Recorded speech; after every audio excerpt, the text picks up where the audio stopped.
Om Sahana Vavatu Sahano Bhunaktu Sahaviryan Karava Vahai Tejasvinavadhitamastu Ma Vidvishavahai. Om Shanti Shanti Shanti. Narayanam Namaskritya Naram Chaiva Narottamam Devim Saraswati Tim Chaiva Tato Jayamudirayet. Good. Welcome back. Last week we began our study of this next section of the Aranya Parva, and in this section it's a 3-chapter section in which we see a dialogue between Yuddhishthira and Draupadi, a dialogue which borders on an argument. Do spouses ever argue? Ever? So, Draupadi and Yuddhishthira are going at it, as it was. So, the opening of the chapter, which we saw last time, was Draupadi is complaining. She's really angry. She's really upset. And as we discussed in the last class, for good reason, she is very angry and upset. After all, whose mistake led Draupadi to get kicked out of her palace and end up in the forest? It was Yudhishthira's mistake. You can't deny that. She knew it very well. She was angry at him. And that led her, I want to introduce today's class a little bit, that led her to discuss, just to summarize what we saw in the prior class. So she begins by saying, Yudhishthira has lived such a pious life, and she complains that if you live such a pious life, then you should have something to show for it. And what does he have to show for it? He's kicked out of his palace and exiled to the forest. So that leads her to go off on a bit of the English word is rant. A rant about karma, basically. And she's saying that Yudhishthira, in spite of your pious deeds, she, according to the doctrine of karma, for his pious deeds he should have good results. She observes, for your pious deeds you have no results. Therefore, she concludes, karma amounts to nothing. Everything is determined by fate. The word she used was daivam. And so this is the essence of this 3-chapter section. It's comparing the effects of free will versus prarabdha karma and what she calls fate. And just to remind you about one basic teaching about karma that we really need to know in order to understand this chapter. We need to reflect on the really basic principle of karma, and that is, if we ask, what is it that determines your life? Is it your current action, or is it the karmic results from your past actions? This is the debate everyone has. The results, we need to get our vocabulary back, and then we'll get to the chapter.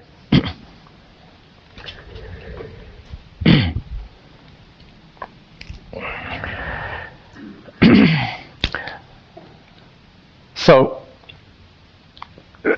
several words that we need to know. Prayatna means effort.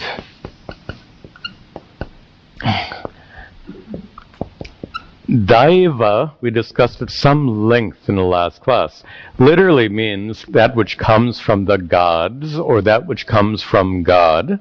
And we understand Ishvara as karma phala data, as the giver of the fruits of our actions.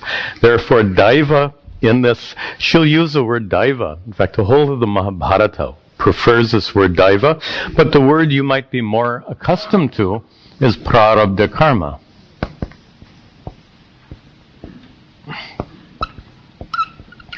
So prarabdha karmas are the karmas with which you were born. The karmas which mold this life based on your actions from past life.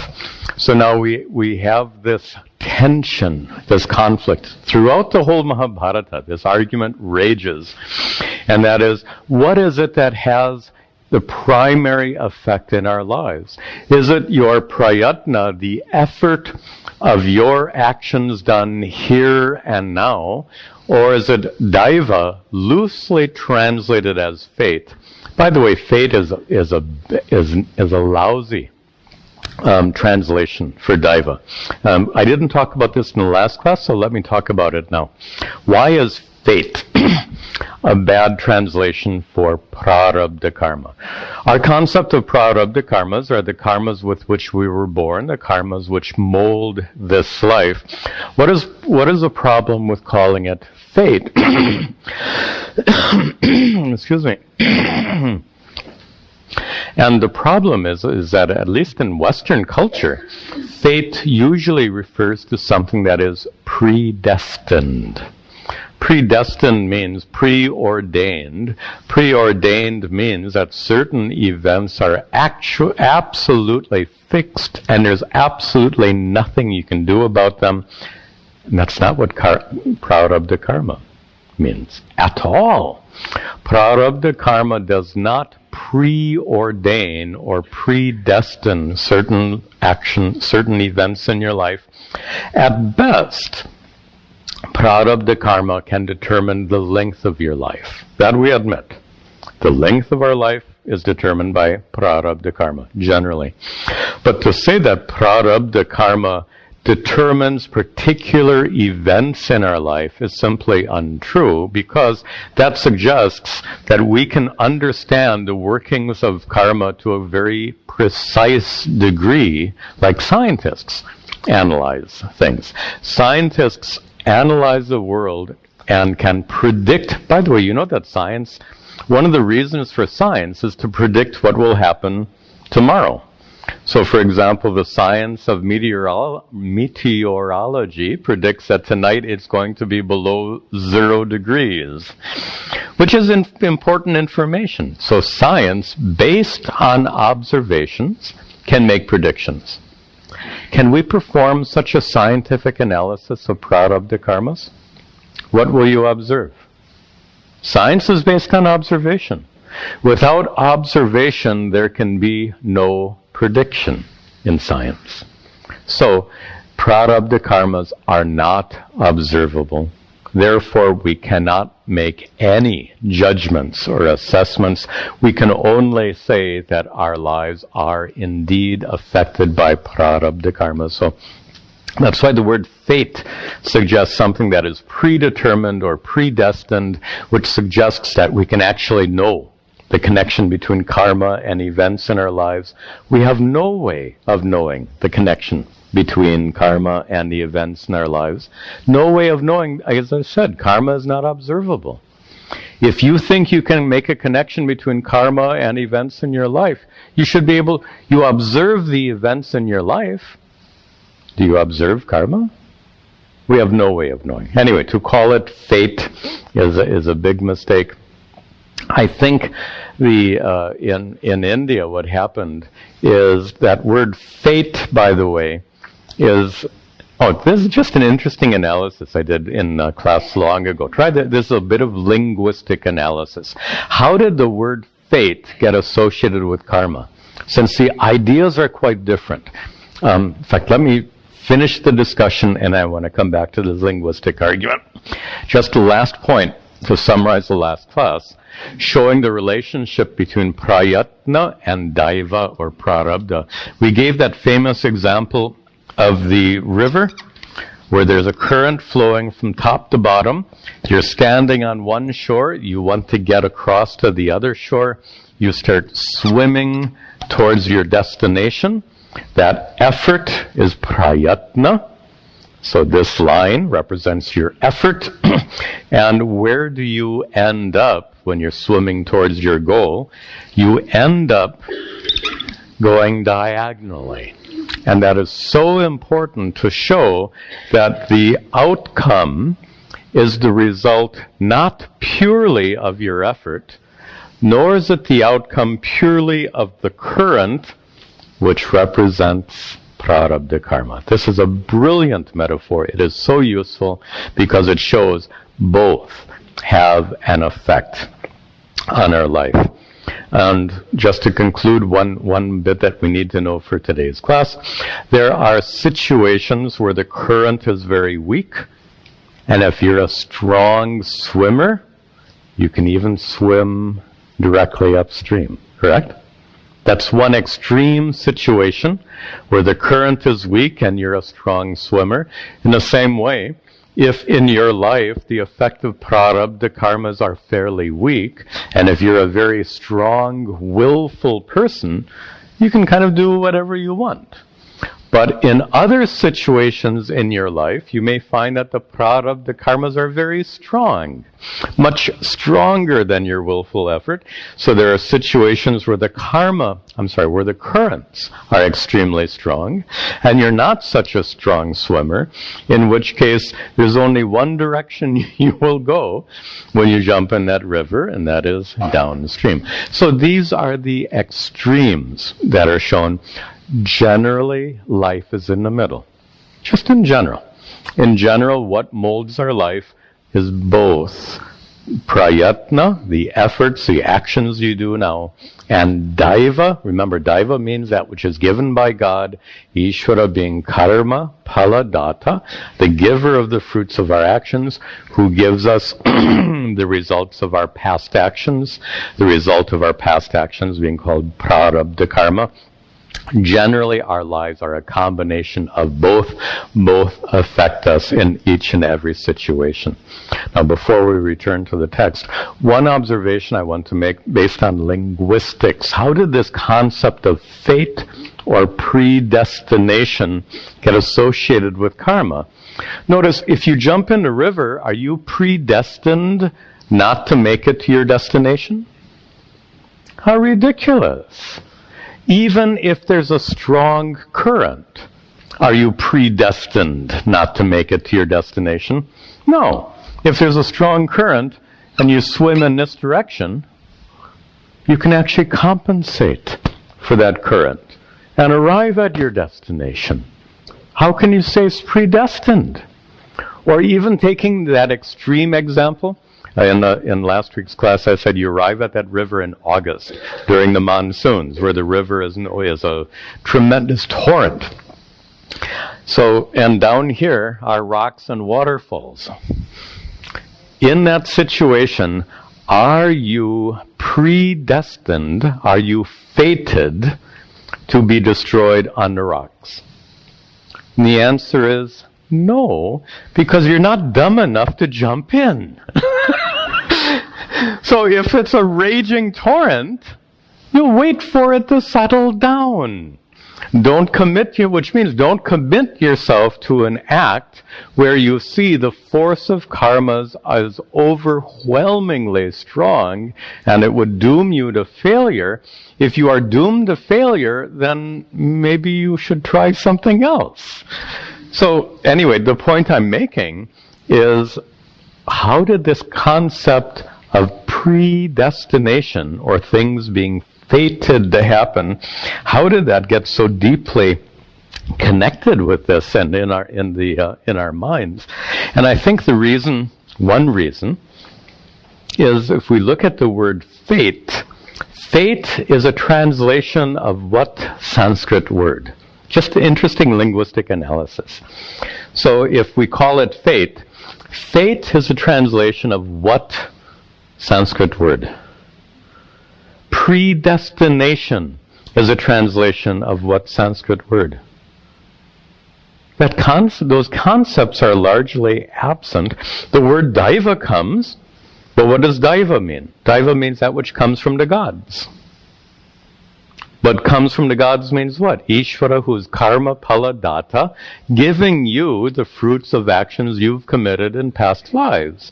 So then fate is a translation of what word?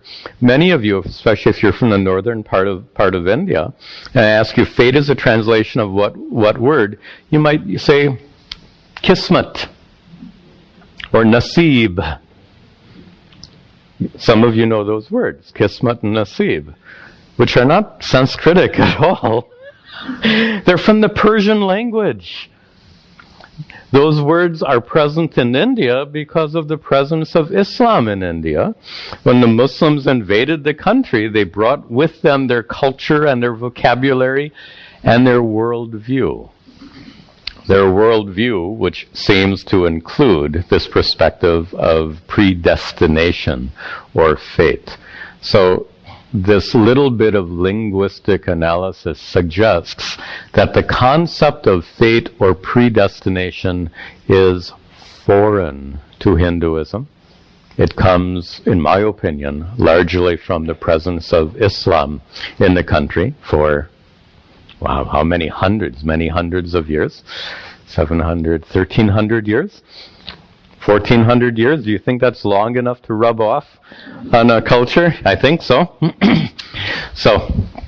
And when we study the Mahabharata, you'll find that the treatment of Daiva is far more nuanced, which means it's not the same as predestination. Comes close, but not the same as that Islamic idea of predestination, that certain things are bound to happen. On the other hand, what we're going to return to our text now, and what we're going to see is Draupadi's argument that says, look at you, Yuddhishthira, you live a good life, you do so many pious deeds, and what are the results of those pious deeds? They amount to nothing. On the other hand, in spite of your pious deeds, look how you're suffering and we're all suffering. So she says, that is the result of Daiva. Now, Daiva doesn't mean predestination, right?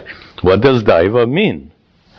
Prarabdha karma from past lives. So, on the other hand, she takes this extreme position, the extreme position which is in our metaphor, the extreme position where the current is overwhelmingly strong. And there are situations in life where we find the effects of our karmas are intense, are very strong. And we find there are situations in life where our effort amounts to little. We've seen it happen in our lives. It happens. And certainly that is the situation for the Pandavas as well. And that is the effect of their karmas is overwhelming them in spite of their prayatna, in spite of their good efforts and good deeds. They find themselves in the forest. So for this reason, she takes a very extreme position in her interpretation of the doctrine of karma, because it's a point in their lives where the force of karma is so strong and the scope for effort is fairly small. She takes an extreme position, and that's what we'll see when we, as we pick up the theme. That you'll see that really clearly in this next verse. So let's return to the text. Yatha darumayi yosha, yatha darumayi naravira samahita, naravira sama. Irayat yangam hangani, irayat yangam hang, tatarajan hima prajaha, tatarajan hima. She gives a famous example, an example which actually you find in Upanishads, you find in the Bhagavad Gita also. Yatha, just as a darumayi yosha. Here yosha means a puppet or a doll, which is darumayi. Daru is wood. It is made of wood. just like a wooden puppet.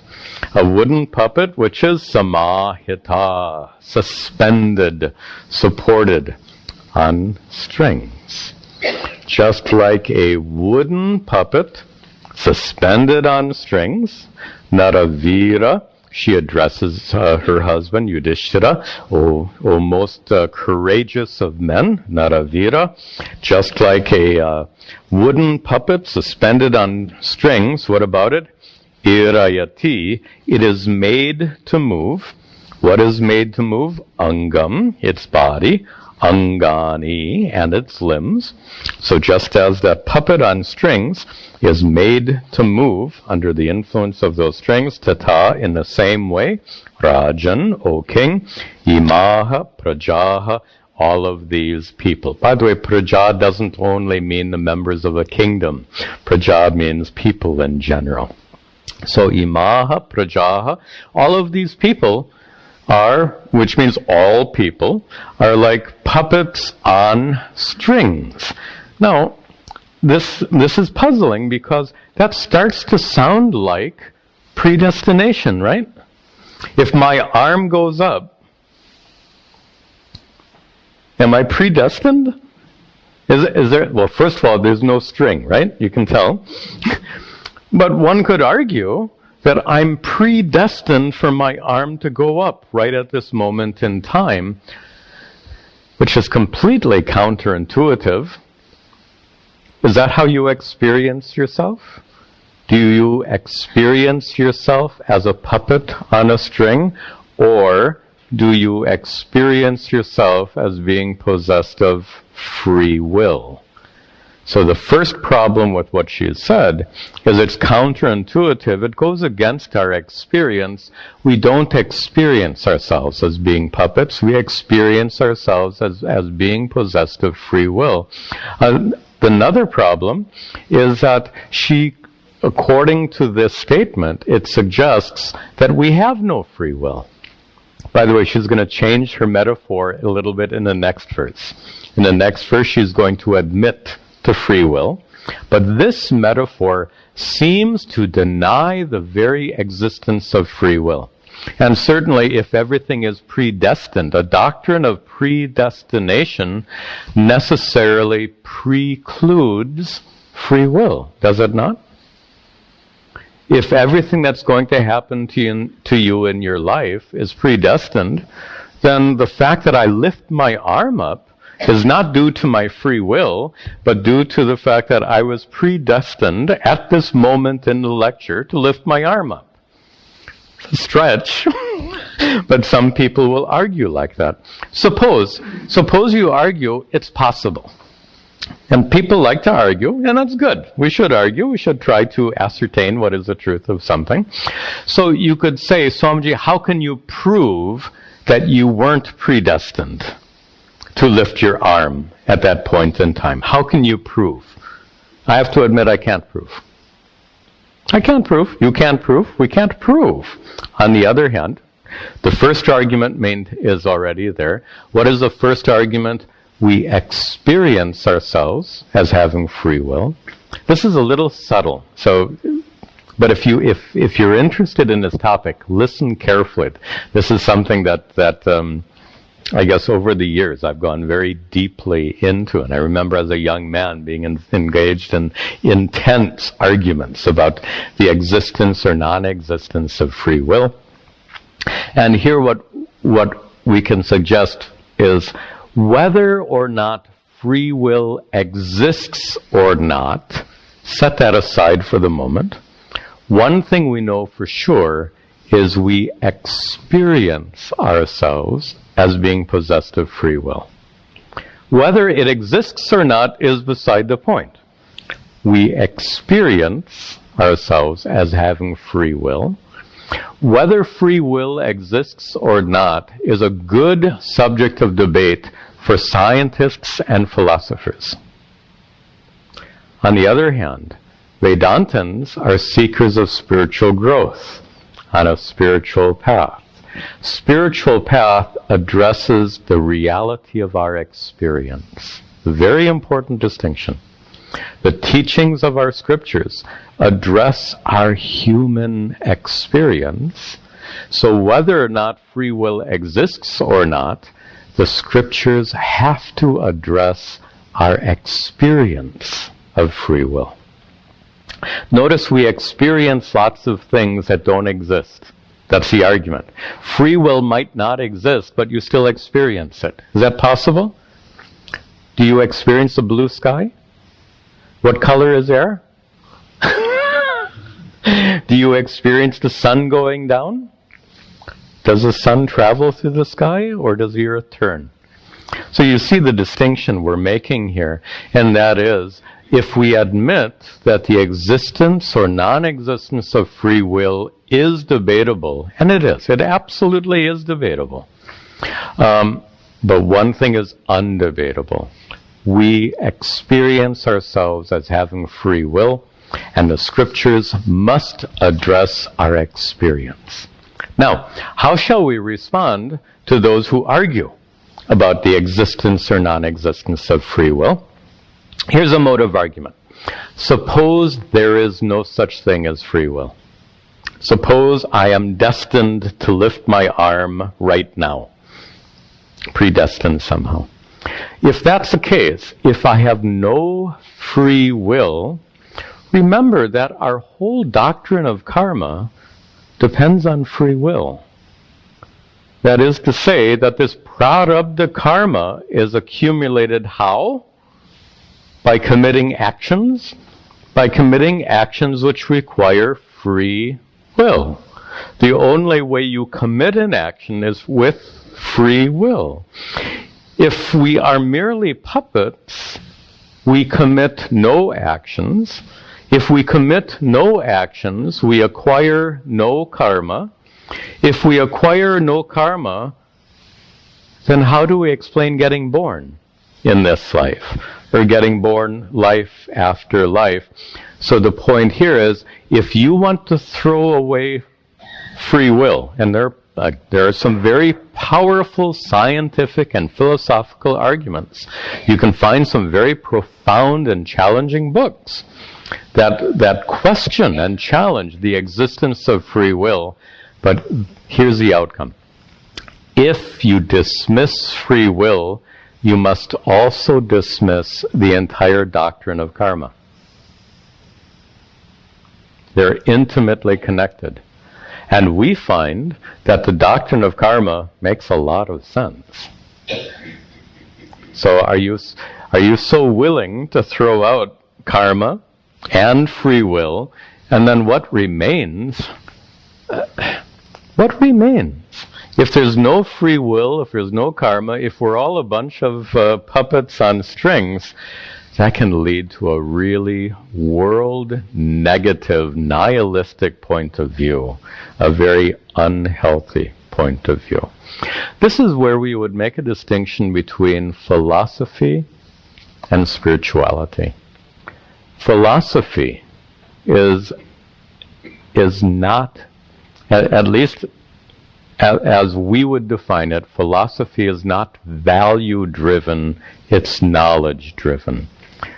Right? Phileo and Sophia, you know the etymology of the Greek word. Sophia was the Greek goddess of knowledge. Phileo, love. Love of knowledge is the literal meaning for the word philosophy, love of knowledge. And it's just knowledge for knowledge's own sake. It's just like science. It is the pure search for knowledge. What is the value? The value is acquisition of knowledge. But when we come to spiritual life, we're not so much interested in knowledge for knowledge's sake, but rather what can set us free from suffering. This is a very important distinction. Philosophy is focused on pure knowledge. Spirituality, we're focused on, it's a value-based pursuit. Value-based means the value is gaining freedom from suffering. Notice that the Sanskrit word is for what we're studying is, unlike philosophy, love of knowledge. The word that's used in Sanskrit is called darshana.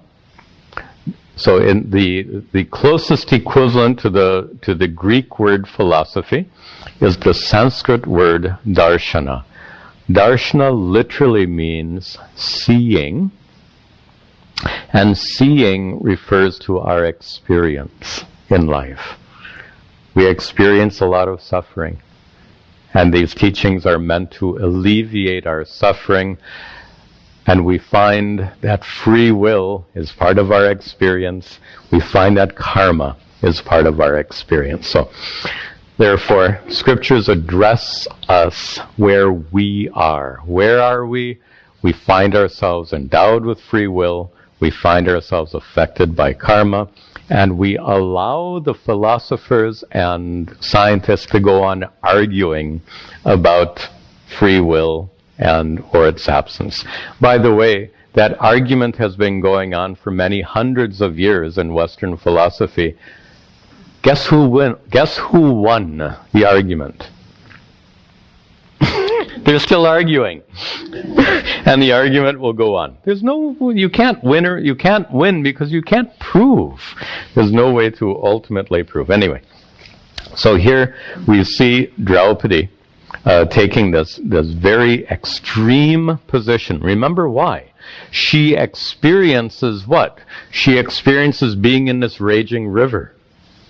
She experiences the fact that her efforts amount to very little.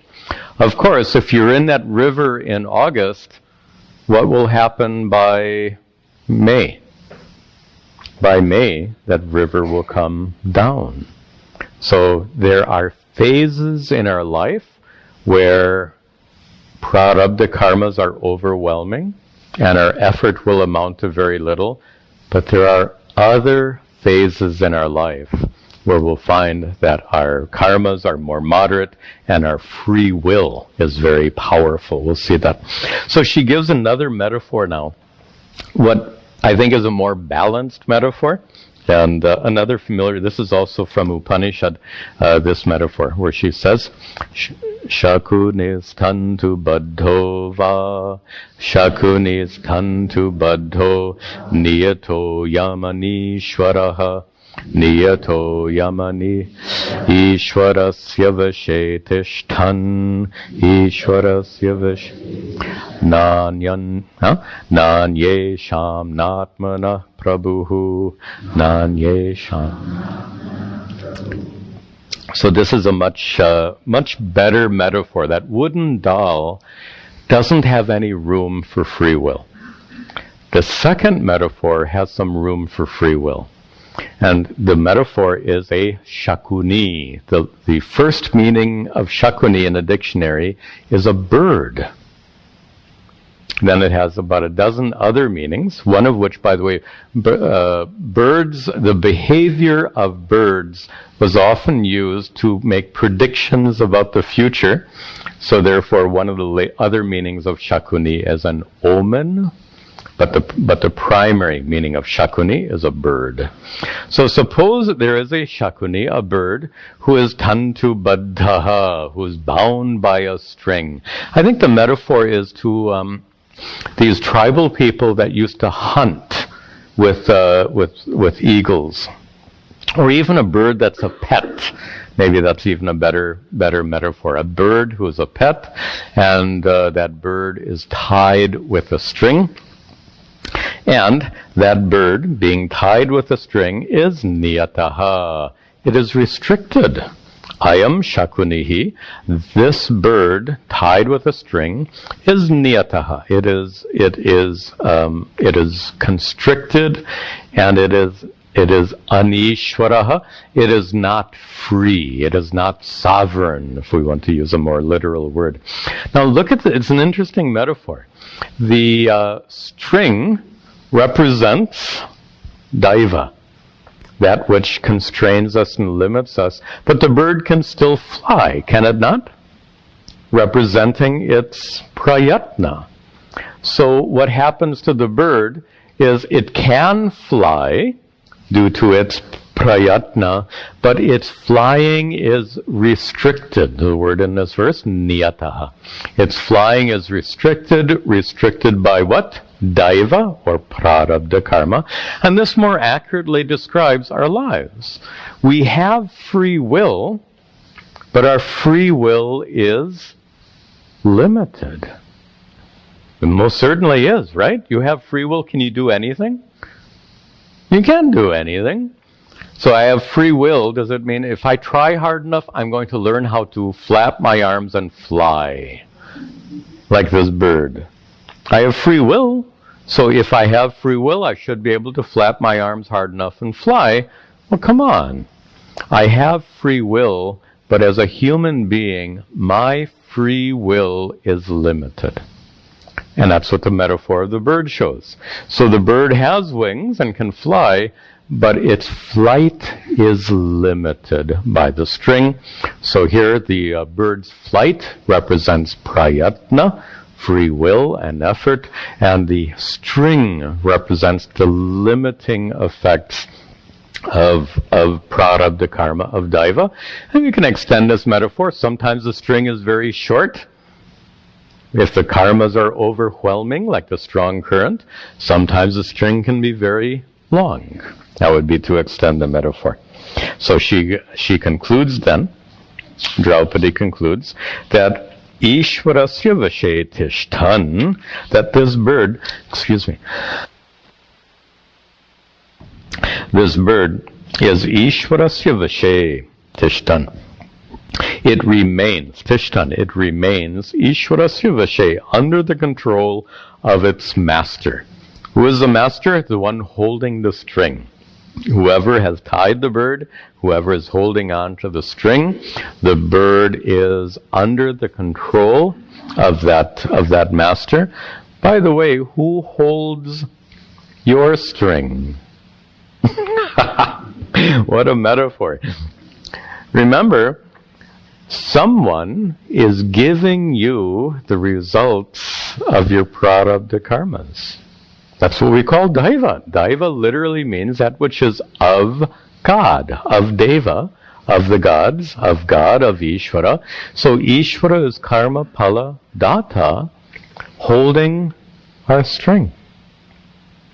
So, Ishvarasya vashe tishtan, the bird remains under the control of its master, and that bird is na anyesham prabhu. That bird, prabhu here means master. That bird is not the master of others, na atmanaha, nor of itself.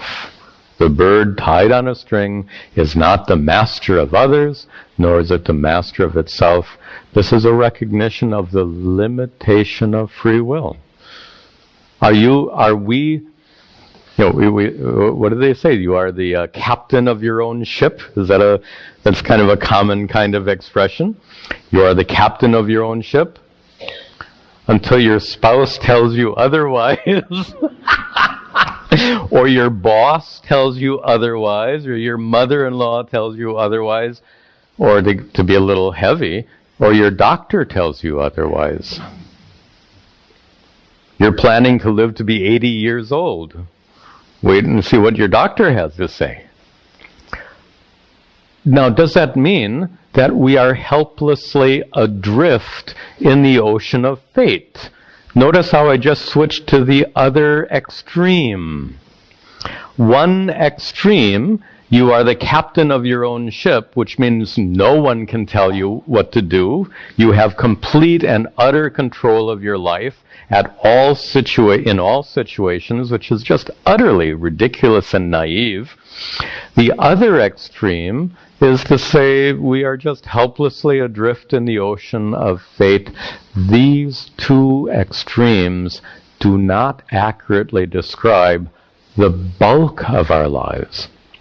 They might be true at certain points in our lives, but in general, our life is more balanced. It's more a fact that you do have free will. You are partially the captain of your ship, Or you can say you are the captain of the ship, but you're not in control of the currents of the ocean in which you are sailing. And then we're right back to our metaphor, right? You are the captain of your ship, but you are sailing in an ocean, and you have no control over the currents in that ocean. So that's a nice way of making the connection. So Draupadi continues. Now she starts to go in an interesting direction. We're back to the wooden doll, the wooden puppet metaphor. So the more extreme and less balanced perspective she takes up in this next verse. Hetu matramidam dhatuhu, hetu matramidam shariram kshetra sanyatam, shariram kshetra yena karayate karma, yena karayat shubha shubhapalam vibhuhu, shubham Hetu matram idam shariram dhatuhu. Idam shariram, this body. This body is hetu matram, merely an instrument. This body is hetu matram, merely an instrument of whom? Dhatuhu. Dhatra is one of the many words for Ishvara. So dhatuhu means of him. Dhatuhu, hetu matram. This body is merely an instrument in the hands of Ishvara. We're right back to the puppet on the strings. So this body is merely an instrument in the hands of God. It is this body which is kshetra sanyatam. Actually a reference to the Bhagavad Gita and other teachings which refers to the body as kshetra, field of experience. The Bhagavad Gita, of course, comes much later in the Mahabharata, but the reference is here to the body considered as a kshetra, field of experience. So Draupadi begins an argument by saying this body is merely an instrument in the hands of the Lord, like that wooden puppet in the hands of the puppeteer, and yena karayate karmaha vibhuhu. So this body, which is merely an instrument, yena, through which vibhuhu, we have to make the connections here, vibhuhu, the all-pervasive one, another reference to Ishvara, God. So vibhuhu, Ishvara, God, karayate is a causal verb, causes you to do karma. Ishvara causes you to do karma. What kind of karma? Shubha palam and ashubha palam. Karmas which have good consequences and karmas that have bad, undesirable consequences. Ishvara causes you. That causal verb is so interesting. Karayate karma. You are caused to do actions by Ishvara. Why? Because your body is merely an instrument. She's right back to this wooden puppet, the puppet on strings. But we observed in that puppet analogy, the puppet analogy seems to deny the existence of free will. And that's a shortcoming of that metaphor. And denying the existence of free will, we looked at the problems with that position. One is it's contrary to our experience. And second argument is if you throw out free will, you also throw out the whole doctrine of karma. They both go out together. So she's taking this extreme position, and we're going to see in the next two verses, why is she taking such an extreme position? She's really angry. And you're going to see that. Have you noticed how when you're really angry, your thinking gets a little distorted? And imagine if you're really angry and you start making a logical argument, do you think your logic might be affected by your anger? And that's what we're seeing happening to Draupadi. Draupadi actually understands the doctrine of karma quite well. But at the moment, she is so angry. And that anger is distorting her reasoning. And we'll see that there are two more verses here. We'll see how much it distorts her reasoning. It's pretty serious here. Let's see what happens next. Tave mama param drishtva Tave mama param samriddhin chasuyodhana samriddhin dhataram garhaye partha dhataram garhaye vishamam yonu pashyati vishamam no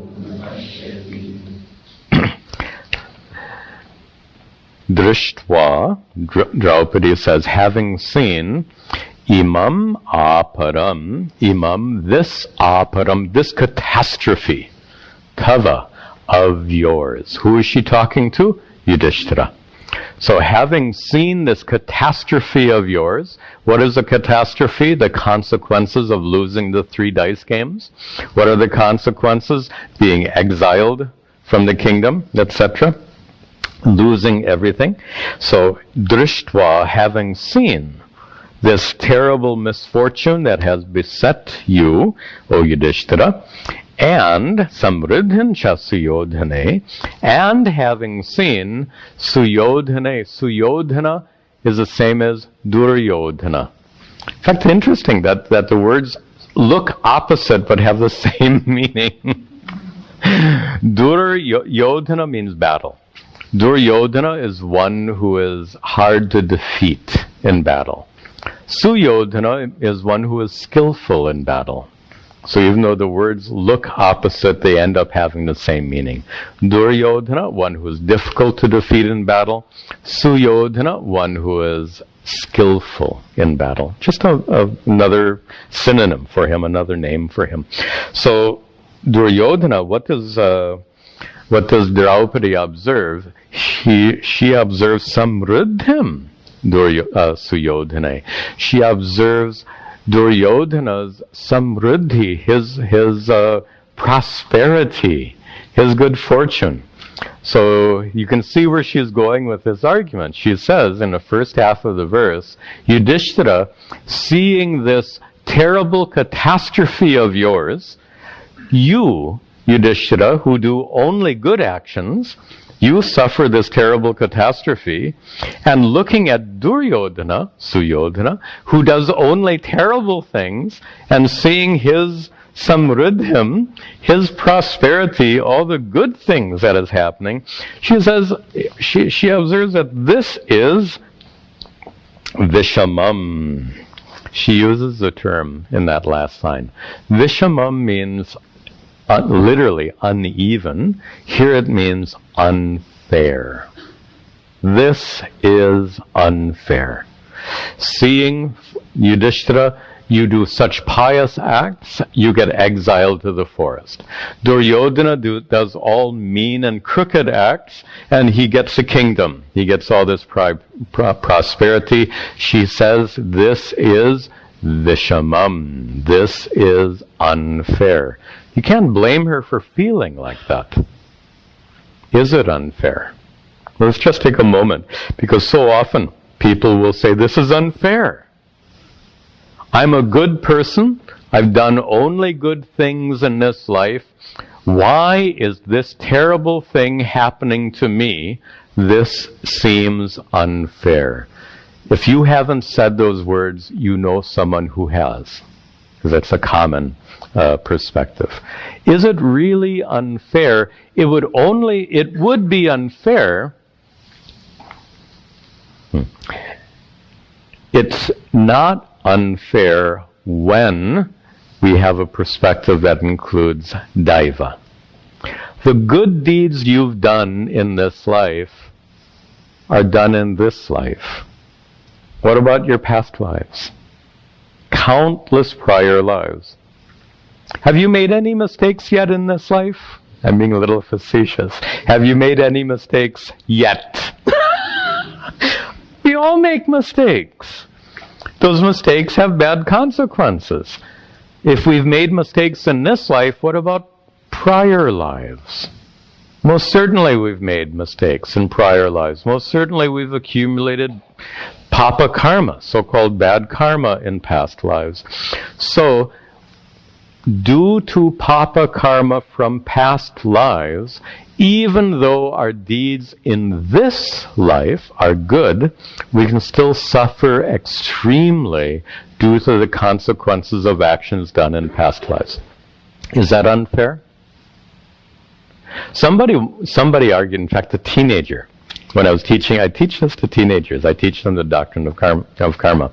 And one teen was quite sharp and made of what sounded like a pretty good argument. The teen said, Swamiji, it's unfair from the perspective of this life. Because from the perspective of this life and this life only, if you do good deeds, there's no guarantee you're going to have good consequences, because whatever happens in your past life can affect you in this life. So his argue is, from the narrow perspective of this life, it looks unfair. And even there's an interesting way of responding to that. First of all, it's not unfair because prarabdha karma is a fact. It affects us. But there's another argument that helped him accept it. It would be unfair. Let me express this clearly. Good people can suffer. It would be, if you're a good person and you're suffering, it seems unfair. And it would be unfair if you were the only good person who suffered. Following? It would absolutely be unfair if in the entire universe you were the only good person who suffered. Are you the only good person that suffers? So there's fairness in the universality of this truth. That is, we are all subject to this prarabdha karma. Fortunately, 50% of the time, that prarabdha karma blesses us. Right? Don't forget that. Half of the time, that prarabdha karma creates wonderful blessings in our lives, but we acknowledge that sometimes that same prarabdha karma can create disasters in our lives. So the fairness comes in the fact that we are all subject to exactly these same laws. But she complains that this is vishamam. She's looking at this very narrowly. She has this very extreme position because she's so angry. And she says, Yaha anupashyati vishamam, that one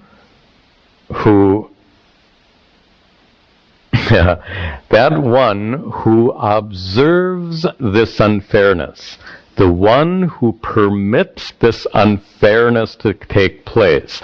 Who is the one who allows this misfortune, this unfairness to take place? She uses the word dhataram. Ishvara, God. She says that this is unfair, that Yuddhishthira, who does good deeds, gets bad results, and Duryodhana, which does bad deeds, get good results. She says this unfairness is overseen by Ishvara. True. It is. Who is karma phaladata? Who is the giver of the fruits of karma? It is Ishvara. So then definitely this Ishvara is overseeing, excuse me, anupashyati means oversee. So Ishvara oversees this unfairness. Ishvara is a karma baladata. So she concludes, Partha, O Yuddhishthira, dhataram garhaye. I accuse, I blame, garhaye. I blame Ishvara for this unfairness. Notice her logic has gone a little bit off. If we really understand, we all have papa karma from past lives, but she's not thinking, she knows that. But she's not thinking about that. Therefore, due to her anger, she doesn't think clearly, and she says, I blame God for this unfairness, that Yuddhishthira and all of us, we should be exiled to the forest, while that crooked-minded Duryodhana, etc., they're all in the palace, living it up, having a great time. She says, I blame God. And in the last verse, we're really going to see this idea of blame. When we get angry, when we get hurt, we look for someone to blame. And let's see what she says. And this is the last verse of this first chapter. Karma ched kritam hanveti, karma ched kritam hanveti, kartaram nanyam ruchyati, kartaram nanyam ruchyati, karmana tena papena, karmana tena, lipyate nunam ishvaraha, lipyate nunam ishvaraha. Karma chet kritam anveti kartaram. Karma chet kritam. Suppose an action is done. If an action is done, who should get the result? Anveti kartaram. The result should come to the person who did the action. If I do an action, you shouldn't get the result. If you do an action, I shouldn't get the result. The result should accrue to the one who did the action. So you see where Draupadi is going with this argument? Who did the action of sending Yuddhishthira to the forest for his good deeds and giving Duryodhana a great time for his bad deeds? Whose action is that? Ishvara! And according to Draupadi, she says, not only is that an action, but he says, karmana tena papena, by this papa karma. So this is Draupadi's conclusion that Ishvara has committed a papa karma. How did he commit a papa karma? The vishamam, this unfairness. The fact that Yuddhishthira is in the forest and Duryodhana is living it up. Ishvara made a mistake. So she says, karmana tena papena, by this papa karma, by this mistake committed by Ishvara, lipyate nunam Ishvaraha. Ishvara, who is the karma paladata, nunam is certainly going to be lipyate, stained, tainted. Tainted by what? By his own mistake, by his papa karma. Draupadi has just concluded that Ishvara has made a mistake and is going to suffer the consequences of his papa karma. Draupadi is an intelligent woman. By the way, not in the next chapter, but the chapter after that, you're going to see her speaking brilliantly. What's going on here? She is really angry, and she's looking for someone to blame. This is so typical. When we find ourselves treated unfairly, we look for someone to blame. So who's to blame?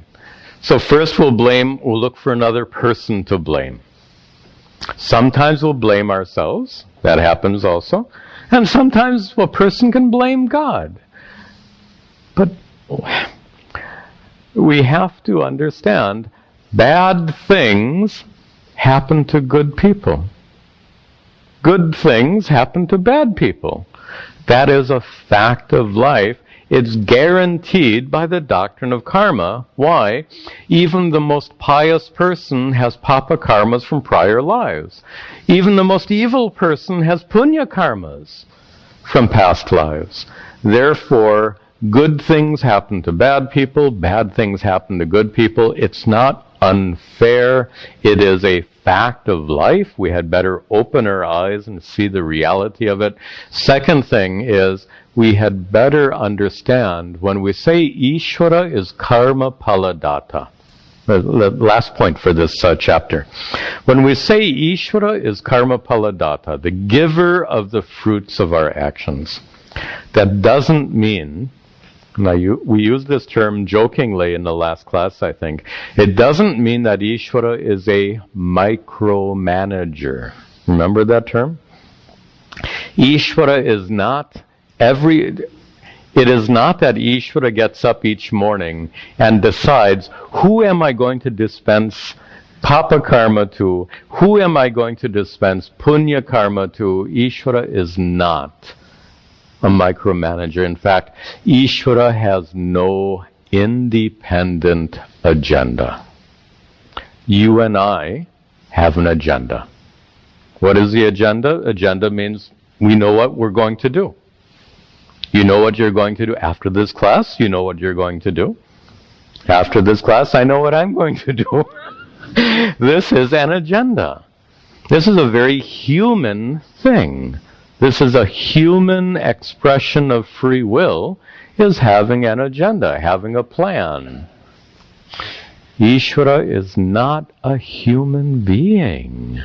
You know that. So we cannot imagine Ishvara as having an agenda. Ishvara has no agenda. When we say Ishvara is karma paladata, the giver of the fruits of our actions, we must understand he does so impartially, without any plan, without any agenda.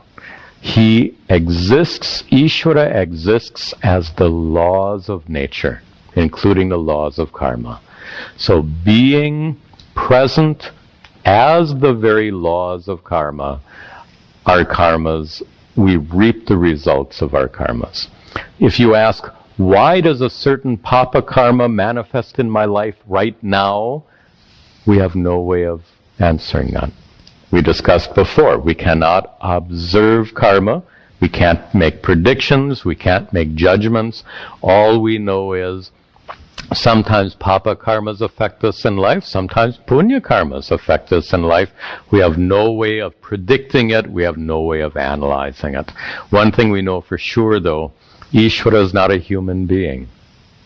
If Ishvara is not a human being, he doesn't have an agenda or plan like you and I might have. Okay, so Draupadi has been really, to use American English, she is venting. You like that term? She is venting her anger on Yuddhishthira, and she is blaming. First, notice that first she blames Duryodhana, then she blames Yuddhishthira, and finally she blames Ishvara. You see her anger. So she's suffering a lot. Somebody is to blame. So obviously, Duryodhana is to blame.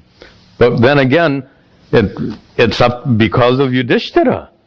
But then again, it's ultimately because of Ishvara. So this is Draupadi's anger expressed in her blame. And now Yuddhishthira has to respond to her anger, which he does in the next chapter. We'll just see the opening passage here.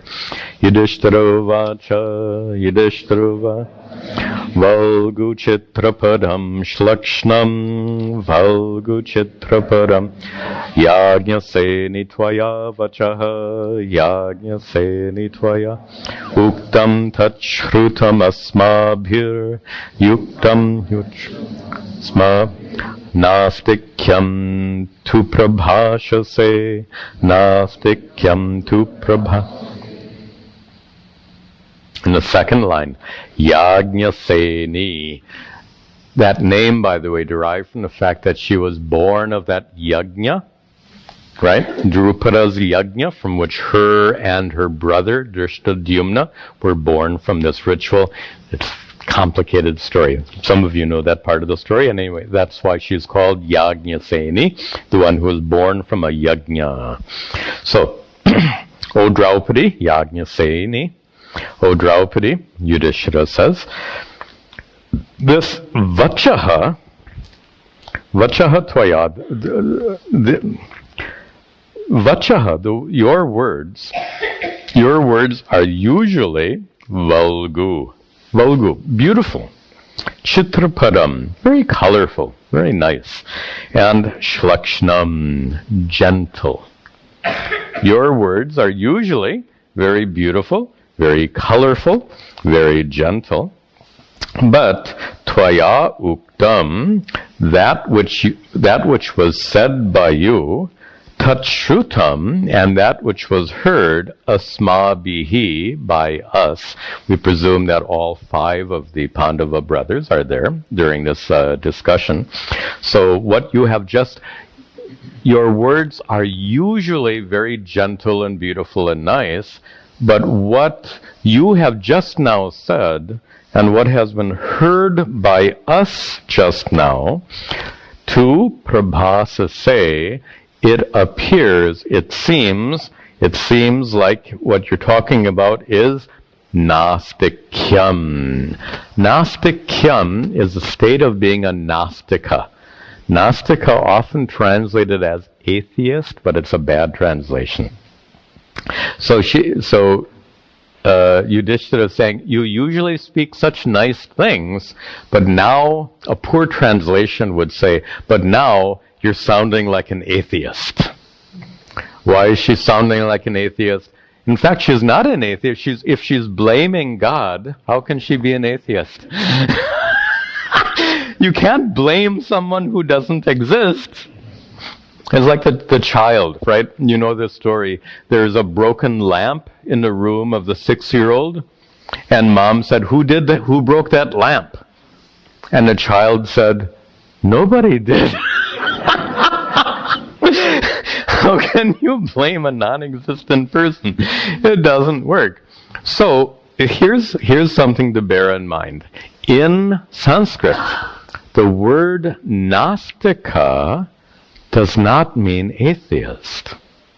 I know that in modern Hindi, a Gnostic probably means an atheist, but in Sanskrit, the word Nastika means someone who does not accept Hindu scripture. That's the definition of a Nastika, is not someone who rejects the existence of God, but someone who rejects Hindu scripture. Buddha was considered a Nastika. Why? He rejected Hindu scripture. Christians, even though Christians accept God, Christians by this definition would be called Nastikas because they don't accept Hindu scripture. So notice in the prior chapter, Draupadi most certainly accepted the existence of God and blamed God for the mess they got into. But so in this chapter, when Yuddhishthira says, "Oh, Draupadi, you're sounding like a Nastika," he's not saying atheist, right? He can't. He's saying, "Oh, Draupadi, you seem to be rejecting our scriptures which teach that Ishvara is karma paladata, giving us the results of our karma. But Draupadi, you seem to be rejecting all of that." And in the coming verses, Yuddhishthira then is going to explore what are the consequences of ignoring scriptures, and he'll make that point as we'll see when we meet next time. All right. Some closing announcements. Tomorrow, Sunday, we have our program for teenagers at 11 o'clock. At 5 p.m., the Mindful Awareness Meditation session is still on hiatus, I think, for 2 more weeks. At 6:15 tomorrow, I will have the question-answer satsang session, so come and join us. Library will be open after class, and we'll conclude with our prayers.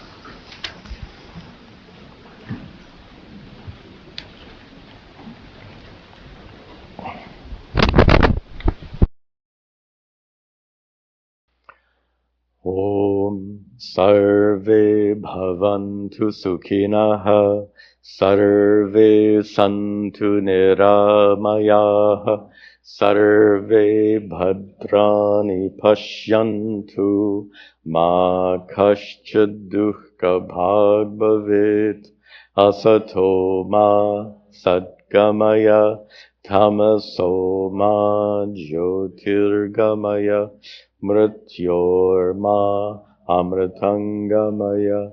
Om Shanti Shanti Shanti.